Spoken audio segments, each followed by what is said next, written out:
তোমরা সবাই ভালো আছো আশা করি। আমিও ভালো আছি তোমাদের আশীর্বাদে। আমাদের আজকে হচ্ছে কাঁঠালের কোপ্তা। কাঁঠাল সেই জন্য সেদ্ধ করে এখানে ছাড়িয়ে রেখেছি। এরপরে এর সঙ্গে অ্যাড করে দিয়ে দিচ্ছি সেদ্ধ করা আলু, দিচ্ছি পেঁয়াজ কুচি, আদা কুচি, দিয়ে দিচ্ছি বেসন আর চালের গুঁড়া অল্প করে। এরপরে দিয়ে দিচ্ছি গোটা জিরে, জিরে পাউডার, ধনে পাউডার, লঙ্কা গুঁড়ো, লঙ্কা কুচি দিয়ে দিচ্ছি। এবারে এটাকে মিশ্রণ করে নেব। মাখানো হয়ে গেছে। এরপর কিছুক্ষণ রেখে দেবো এটাকে। এগুলোর জন্য এটাকে গোল করে নিয়েছি। এরপরে দিয়ে দিচ্ছি কড়াইতে তেল। এরপর তেলটা গরম হয়ে গেছে, দিয়ে দিব একে একে কোপ্তাগুলা। এরপর একে একে ছেড়ে দিব কোপ্তাগুলা।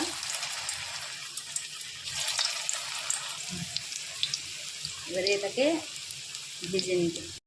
কোপ্তাগুলোকে উল্টে দিয়েছি। এরপরে আর একটা পিঠ যাতে লেগে যায় ভালো করে। কোপ্তাগুলো ভেজে নিচ্ছি। তার জন্য গ্রেভিটা হয়ে গেছে।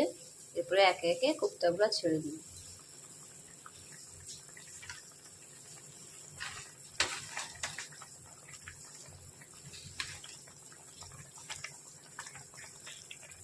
এবারে এটা দিয়ে একটু ফুটিয়ে নিব।